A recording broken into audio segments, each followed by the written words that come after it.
Hi everyone, my name's Archie Law. I'm the chair of the Sydney Peace Foundation and delighted to be talking with Rodney Diverlus from Black Lives Matter this morning, this evening, Rodney. It's terrific to have you with us. We have such fond memories of you and Patrice and other members of Black Lives Matter coming out to Sydney in 2017 to accept the Sydney Peace Prize. And we were just so honoured and humbled to have you with us.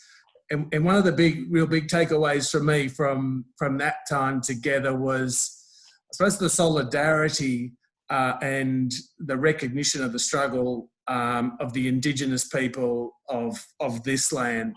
And there's such a spotlight being shone down here at the moment, Rodney, when the issue of 400 black deaths in custody without one conviction over the last 3 decades, which is stirring outrage in Australia and justifiably so. So the energy there is really exciting.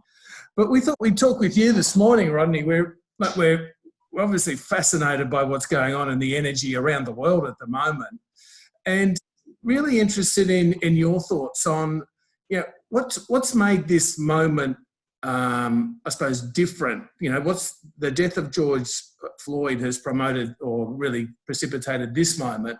What makes it different from before? And what's making it last so long as well?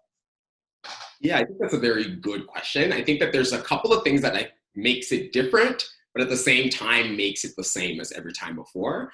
I think what's really different right now is a lot of factors are sort of came together at this very moment. We have, specifically in North America and the US and Canada, but also all over the world, we have the health crisis, the COVID-19 pandemic has really exposed the anti-Blackness within our healthcare systems, has really exposed a lot of weaknesses in the healthcare systems, by the fact that we're seeing that most of the people that are disproportionately impacted by COVID-19 in here are Black people or Latinx people or people of color or poor communities that already have pre-existing conditions. And we know that in healthcare systems, Blackness, poverty are pre-existing conditions often for these crises. So while we're simultaneously having that, we're having one of the worst unemployment crises that we've ever experienced. And once again, it is Black, it is racialized, and it is Indigenous people that are disproportionately impacted by that. There's already early studies that are coming from our end that's showing that even in the recovery, a lot of jobs have been recovered, but those jobs have primarily been for white communities. A lot of the gig economy, freelance work that a lot of racialized people are doing are not going to be recovered for a while. So in addition to those, a labor market that's failing us, a healthcare system that we know has been failing us. People have been talking about the rates of, I've been talking about healthcare and how they've been failing us for decades. And we have all of that. We're asked to being sheltered in place. And on top of that, we're still getting killed on the streets. We're still getting lynched for the world to see. On top of that, the same issues around policing, around criminal justice reform, around all of these police violence, all of these conversations that we've been having are coming up again. So I think all of those are happening all together, and people are realizing that whether we're staying indoors or staying at home, whether we're sheltering in place or out in the streets, Black people are dying anyways. We are dying anyways because these systems are failing us. So I think for a lot of people, there's a sense of trauma and re-traumatization, and the sort of outrage that you're seeing right now is, for the most part, for Black folks, it's not new. I think the difference we're probably seeing right now is that I see that there's a tiny sliver of space for non-Black folks that are actually listening this time. We're hearing more and more people listening, and in part, I think it's because, police violence, for example, in the history of North America, since we've been here, resistance against police violence has flared up every decade or so. It always has, right? Because we know that anti-Black racism has always impacted us, and that since Black folks have been, and since we've been interacting with the European settlers, we've been getting killed by the police. Since the establishment of our federal police, our local police, that the violence has been enacted towards us. So with that in mind, I think that one of the big things that we're seeing differently is that people were seeing these inflection points less than 6 years apart. You know, when I came to Sydney, it was 2017, and the last real big spur up of Black Lives Matter was between the years of 2013 and 2016, 2017, around those years. So we're seeing a generation of people that aren't even having a decade to breathe. We're seeing a generation of young people primarily, you know, that are seeing their entire sort of childhoods grow up around talking about police violence. And I went to a rally and spoke to a young person at one of the first rallies in Toronto. Somebody introduced them to me, and they essentially were like, "Oh, nice to meet you. I know of you," because they remembered being in middle school and their middle school writing love letters to me. So it's like, not me, to our team, not to me personally, but to love letters to our team. Yeah, love, like BLMTO love letters. And they remember sort of having conversations about Black Lives Matter when they were in middle school, and they're now like university students on the front lines fighting for it. So I think that there's a sense of, you know, for a lot of us, the status quo will see me for all of my life fighting for this. And there's a lot of people that are really wanting to see major transformative change right now, so we can actually like move on with our lives, right? So we don't actually have to keep bringing up this conversation that our parents, our grandparents, our great-grandparents have brought up over and over and over again. I think there's a general sense of being fed up. And lastly, if I had to add, I also think that we've always been told in these sort of Western, democratic, whatever societies, however you want to frame them, that progress takes time. It's always been what's sort of, if you're seen as radical, as trying to push things too quickly, the response is always, things take time, it has to be done sustainably. But we just watched for 3 months our federal government do the impossible. If you asked me in January, would it be possible for us to develop a new social welfare program that addressed unemployment, that addressed poverty, that addressed a current crisis in the moment? Could we do it in 4 weeks? I would say it's impossible. But we've seen the sort of in past, when we were told there's no money for support, our governments have just been able to liquidate trillions of dollars in a 3-week span for a social welfare program to solve a current crisis. So I think a lot of people are recognizing then that we do have the possibility to solve all these things. We have the means. It's about a commitment to. It's about all of us seeing it as a crisis and all of us leveraging our entire resources to making sure that we find the solutions to these issues, because they've been talked about. This is not the first time they've been talked about. So I do think all of these factors are playing in, and there's a sort of, if it's not now, when will it be? feeling that I'm hoping will ride into some victories. Yeah, no, exactly. And I know, like, you know, BLM's done a lot of work around, you know, the platform and the policy platform, the asks, as well prepared as any movement has ever been. And what do you know, as far as the change happening, Rodney, too, because, you know, this energy's been sustained for weeks now. Mm-hmm. Do you feel like a tipping point is coming, and what do you think it looks like on the other side? I think there is a tipping point. I think it's about making sure that we keep the momentum alive to get to the other side.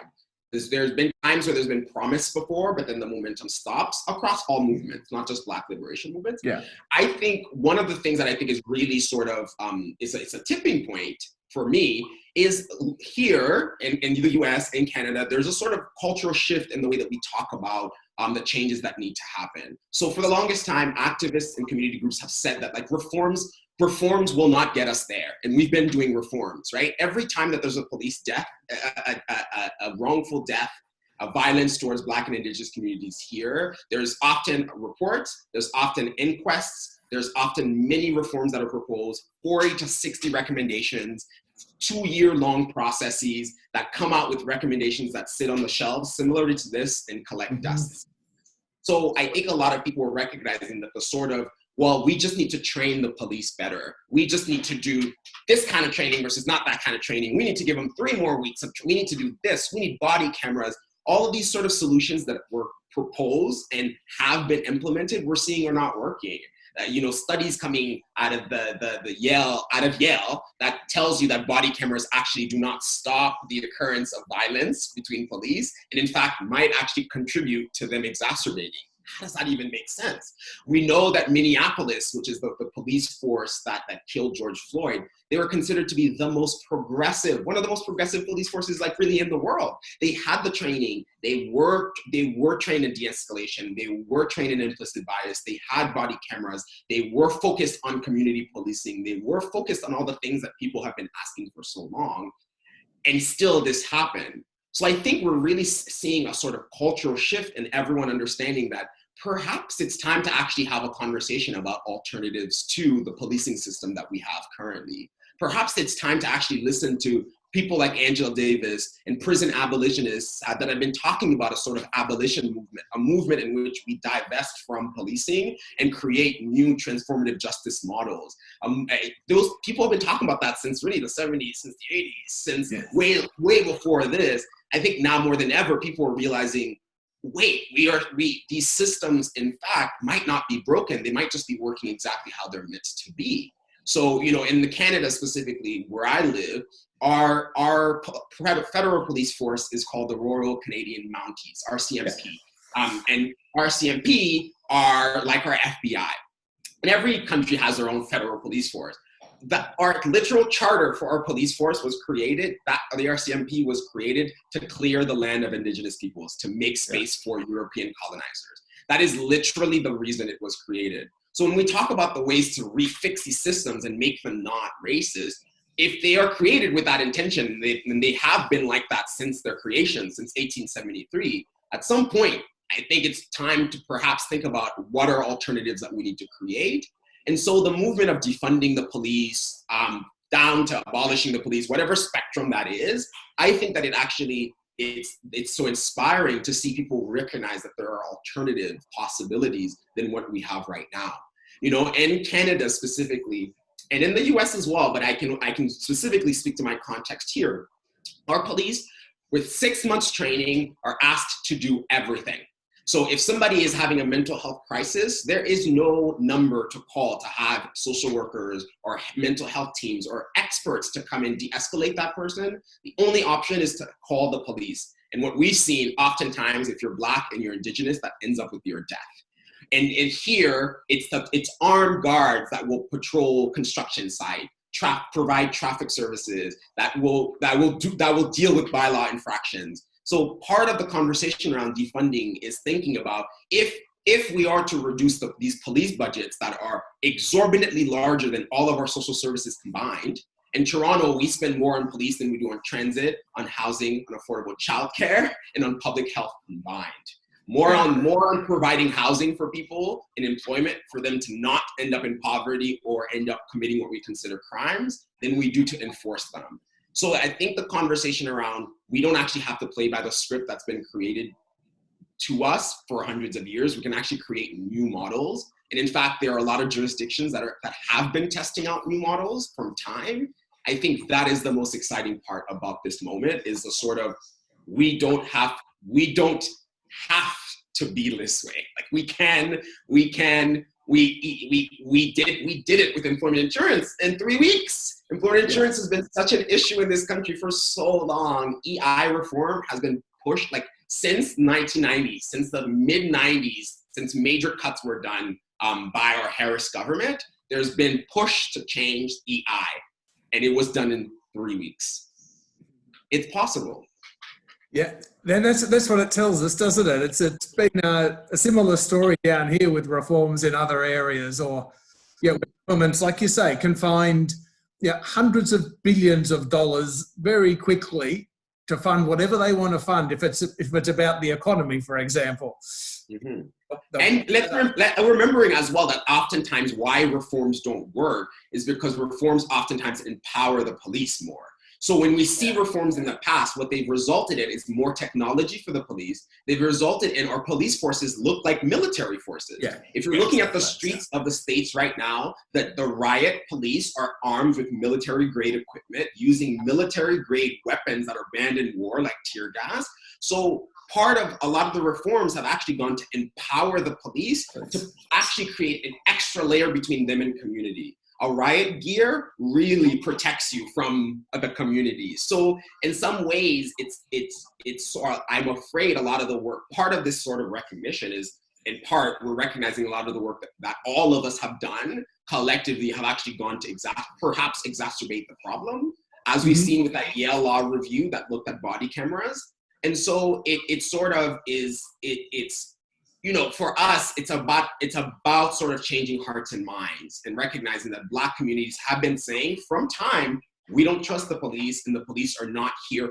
for our well-being.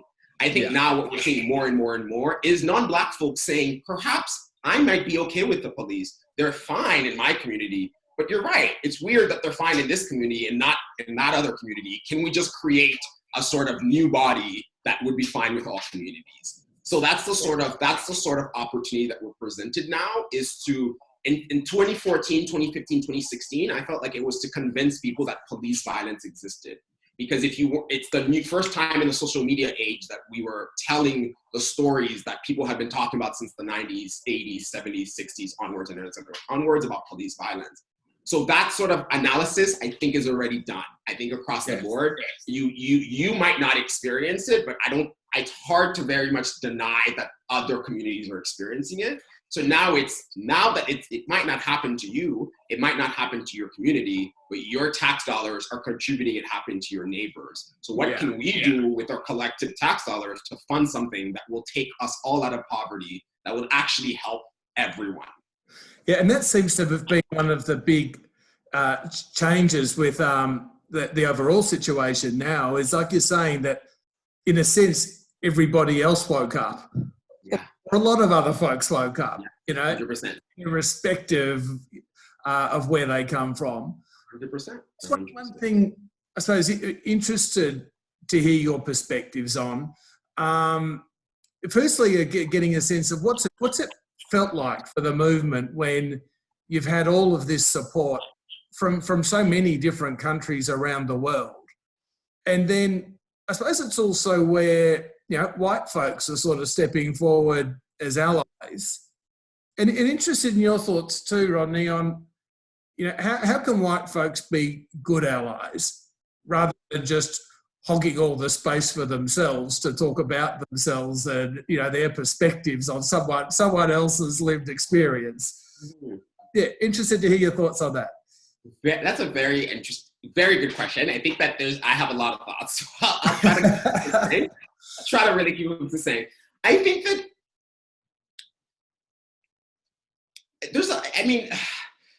there's a more conceptual answer and a more practical answer, and I'll start with a more conceptual answer. I don't know if it is possible for white folks to be good allies. I just don't know if that is possible. I think that white communities need to actually take more time to actually reflect on the impacts of the trauma of colonization on themselves as well. So we always talk about how much we, as every Black person, knows and can articulate intergenerational trauma, can articulate what has it meant for all of our ancestors to have been in bondage, to have consistently been fighting for their lives. How does that impact me and how I navigate the world? How does that impact my self-worth? How does that impact the way that I am in relation to community? How does that impact the way I speak, the way I do things, et cetera, et cetera, et cetera? I think what white folks, and generally, I find that's missing from white communities, is that the lack of recognition that even if you and your parents are so good and are leading all the things, that there is a lineage of racism, there's a lineage of colonization that impacts every single decision that you make as an individual today. And in a way, it itself is a trauma that needs to be relieved of itself.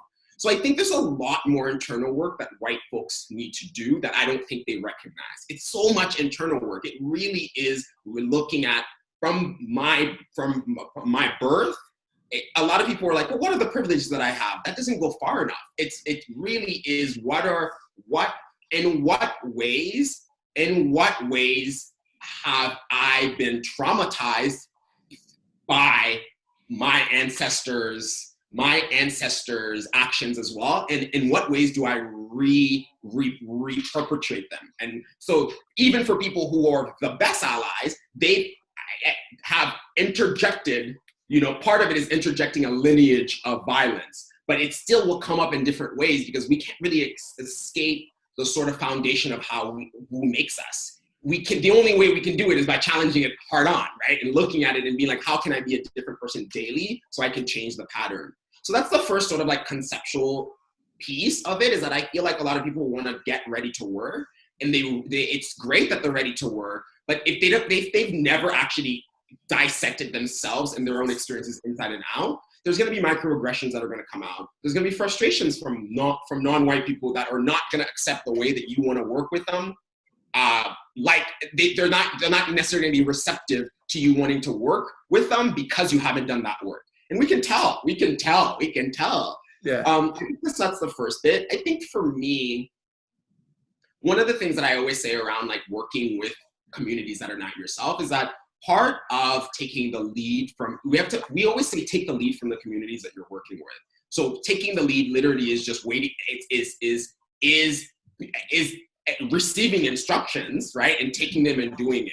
A lot of conversations right now on pride is around the murders of Black trans women and how disproportionately they're getting killed, and we're not talking about it. So as a non-trans person, my role is to literally uplift, amplify, whenever I see something being done, share it as far as possible, and actively make myself available to the trans organizers in my life to sacrifice time, money, energy, whatever it needs to be for me to show up for them. But I think that has to be coupled with also collecting my own people, cis people. So I think that white folks need to, in addition to be following the leads for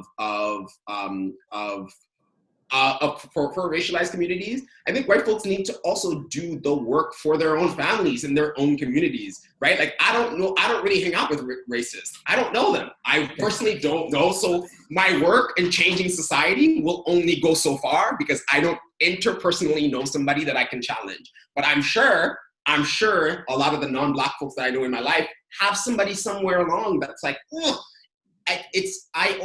racialized people should not be working harder than non-racialized people to eradicate racism, and vice versa, in all aspects. Like, trans folks should not be the ones working so hard to end transphobia while I'm just sitting here just sharing a tweet. So I think that part of it is recognizing that there also has to be labor and sacrifice, and that there has to be labor and sacrifice. There just has to be. There really has to be. And it's sacrifices in all ways. When you make a donation, you're making sacrifice of your earnings and your income. When you're committing labor and supplies, you're making sacrifice of your time, of your energy. When you're, allies sometimes create care groups where they have like body work practitioners, like massage therapists and chiropractors and food delivery people, like entire care groups that they offer to activist groups to access if they need to.